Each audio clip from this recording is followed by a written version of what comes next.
முக்கியமான புகலிட தமிழ் கவிஞர். பிரான்சில் வாழ்ந்து வரும் வாசுதேவன் பிரெஞ்சு இலக்கியத்திலும் அரசியலிலும் ஆழ்ந்த புலமை கொண்டவர்.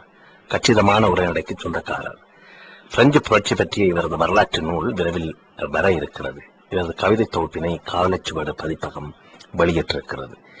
அந்த முன்னுரையோடு ஆரம்பிப்போம். வாசுதேவன், கூறுங்கள். அதாவது, இந்த கவிதை தொகுதியிலே உங்களுடைய கவிதைகள் இடம்பெற்றிருக்கின்றன. பல படைப்புகளை உருவாக்கி கொண்டிருக்கிறீர்கள். பிரெஞ்சு இலக்கியத்திலும் சொல்வார்கள், உலக இலக்கியங்களிலே பிரெஞ்சு இலக்கியம், பிரெஞ்சு மொழியும் மிக முக்கியமானது, அழகானது, அதிலே நிரம்ப விடயங்கள் உண்டு என்றெல்லாம் சொல்லுவார்கள். எனவே அதிலும் குளித்து எழும்பியிருக்கிறீர்கள். உங்களுடைய அனுபவங்கள், இந்த முள்ளிவாய்க்காலுக்கு பின்னான கவிதை குறித்த உங்களுடைய அனுபவங்களை பகிர்ந்து கொள்ளுங்கள் நேயர்களோடு. வணக்கம், எல்லோருக்கும் வணக்கம். இந்த அழைப்பிற்கு என் சார்பில் முதலில் எல்லோருக்கும் நன்றியை தெரிவித்துக் கொள்கிறேன். அடுத்ததாக, இந்த முள்ளிவாய்க்காலுக்கு பின்னான கவிதைகள் என்கின்ற இந்த முயற்சி, அதாவது இந்த முனைப்பு முதலில் உண்மையிலே பாராட்டப்பட வேண்டிய ஒரு விடயம். ஏனென்று சொன்னால், முள்ளிவாய்க்கால் என்பது அனைத்துக்கும் முதலில் ஒரு மிகப்பெரிய குறியீடு. அதாவது, இலங்கையில் தமிழர்கள் வாழத் தொடங்கிய பல்லாயிரம் ஆண்டு கால வரலாற்றில் அவர்களுடைய இருத்தலின் ஒரு கூரிய முனையாக, ஒரு ஊசியாக முள்ளிவாய்க்கால் நிற்கிறது. எவ்வாறு இந்த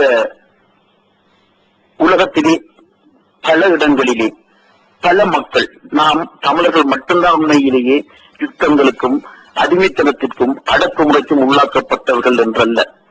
இதற்கு முதல் எத்தனையோ இனங்கள் சுவடு இல்லாமல் கூட போயிருக்கின்றன.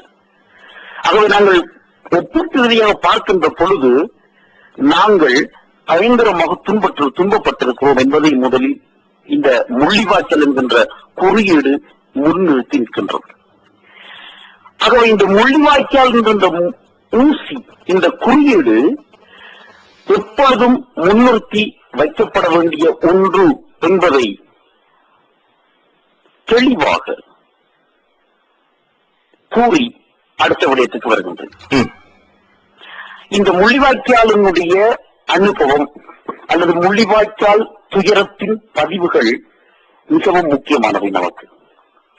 ஏனென்று சொல்லி சொன்னால், இந்த நாங்கள் கடந்து வந்த பாதைகள், கடந்து வந்த போராட்டங்கள், பல்லாண்டு கால சாத்திய போராட்டம், 30 வருட கால ஆயுத போராட்டம் என இந்த போராட்ட வரலாற்றில் நாம் படித்துக் கொண்ட துன்பங்களின் அதியுச்ச துன்பம், நாம் அனுபவித்துக் கொண்ட துன்பங்களின் அதியுச்ச துன்பம் முள்ளிவாய்க்காலில் நடைபெற்றது. திட்டமிட்ட முறையில் நடைபெற்றது. நிச்சயமாக எதேச்சியாக நடக்கவில்லை. இப்பொழுதுக்கான ஆதாரங்கள் மிக இலகுவாக வெளிவந்து கொண்டிருக்கின்றன. ஆகவே இந்த முள்ளிவாய்க்கால் எமது ஒட்டுமொத்த ஈழத்தமிழனுடைய இருப்பினுடைய ஒட்டுமொத்த அனுபவ பதிவாக வர வேண்டும். இது இப்பொழுது வந்திருப்பது ஒரு சாதாரண தொடக்கம். திருச்செல்வன் சொன்னது போல், மற்றும் கவிஞர்கள் சொன்னது போல், இது இன்னும் எத்தனையோ பேர் வாய்மூடிகளாக, மௌனிகளாக காத்திருக்கிறார்கள். சில பேருக்கு இன்னும் அந்த அனுபவத்தில் இருந்து விடுபட்டு தங்களுக்கு என்ன நடந்தது என்பதை உணர்ந்து கொள்ற சக்தி கூட இல்லாமல் இருக்கிறார்கள். அந்த நிலைமை வருகின்ற பொழுது நிச்சயமாக முள்ளிவாய்க்கால் அதற்குரிய அவனுடைய முழு பரிமாணத்தையும் அடுத்த சந்ததிக்காக விட்டு செல்லும். அது கட்டாயமாக செல்ல வேண்டிய ஒரு விடயம். முள்ளிவாய்க்காலுக்கு முன்னர் துயர் இல்லையா என்ற கேள்வியை நாங்கள் கேட்கிறோம். நிச்சயமாக இருந்தோம்.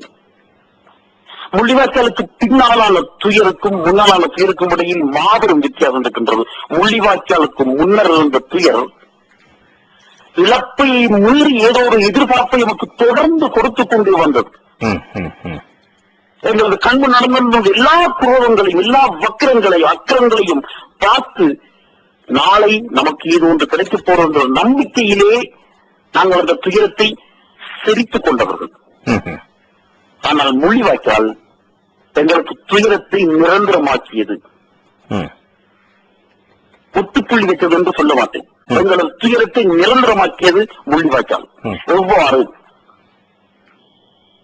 ஒஸ்விச் என்ற பெயர், ஒஸ்விச் என்ற சித்திரவதை கூடம், வீரர்களை கொண்டு போய் நாசிகள் போட்ட இடம், எவ்வாறு உலக வரலாற்றில் முக்கியமானதோ, எவ்வாறு கேர்னிகா என்ற இடம் ஸ்பெயினில் பாஸ்க் மக்களுக்கு எதிராக நடத்தப்பட்ட யுத்தத்தில் கேர்னிகா எவ்வளவு முக்கியமானதோ, அல்லது பொஸ்னியாவில் செர்பனிச்சா என்ற இடத்திலே நடந்த இஸ்லாமியர்களின் படுகொலை எவ்வளவு முக்கியமானதோ இந்த உலகத்தில் அதே அளவு முக்கியமானது, அதோட மிகவும் முக்கியமானது நமக்கு முள்ளிவாய்க்கால். ஆகவே இந்த முள்ளிவாய்க்காலில் கிடைத்த அனுபவ துகள்கள் ஒவ்வொன்றும் சிதறப்படாது சேகரிக்கப்பட வேண்டும். இதை செய்திருக்கின்ற குற்றவாளிக்கு இதை முன்னெடுத்திருக்கின்ற குற்றவாளிக்கு நாங்கள் உண்மையிலேயே மனதாரம் நம்பி சொல்ல வேண்டும். இந்த முள்ளிவாய்க்காலுக்கு பின்னான அனுபவ பதிவுகள் வெறுமையாக அனுபவ பதிவுகளாக மட்டுமன்றி அவை யுத்தம் சார்ந்த, யுத்தத்தின் மீதான சிந்தனை தளத்திலும் விரிவடை வேண்டும். அது இன்னொரு பகுதி. அது உதாரணமாக மனிதர்கள் யுத்தம் செய்த காலத்தில் இருந்தே இலக்கியங்கள், காவியங்கள் எல்லாமே யுத்தத்தை பற்றி பேசியிருக்கின்றன. இதை நான் நிற்கிறேன் மிக பழமை வாழ்ந்த ஒன்று என்று சொன்னால் ஹோமரனுடைய இலியடு. இந்த இலியடு காவியத்திலே யுத்தத்தை பற்றி நிறைய யுத்தம் மீதான நிறைய கேள்விகள் இருக்கிறது, நிறைய பதில்கள் இருக்கிறது, விவாதங்கள் இருக்கிறது. அதற்கு பிறகு நீங்கள் தொடர்ந்து போனால் நாங்கள் எங்களுக்கு திணிக்கப்பட்ட இதிகாசங்களையும் புராணங்களையும் இதெல்லாம் இருக்குது.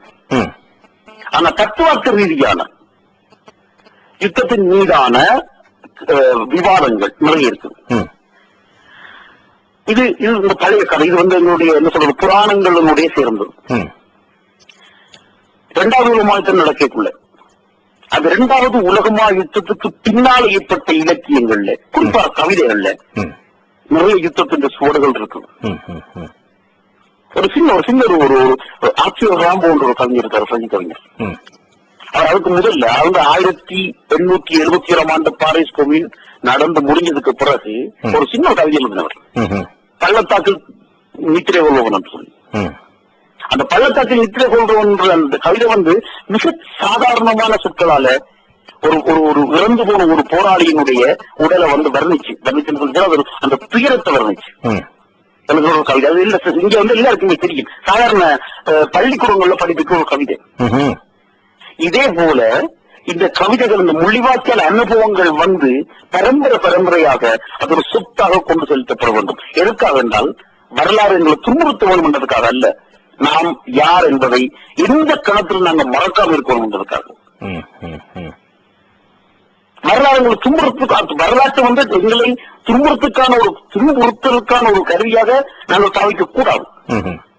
ஆனால் நாங்கள் யார் என்றதை நாங்கள் துப்பவுமே மறக்கவும் கூடாது. அந்த வகையில இந்த நூல் ஒரு மிகப்பெரிய முன்னுதாரணம். இந்த புலம்பெயர்ந்த தமிழர்கள் இவர்கள் யுத்தத்தில் வாழ்கிறார்களா அல்லது யுத்தத்தை வாழ்கிறார்களா என்ற ஒரு ரெண்டு கேள்வி இருக்கு, ரெண்டு நிலை இருக்கு எங்களுக்கு. நாங்கள்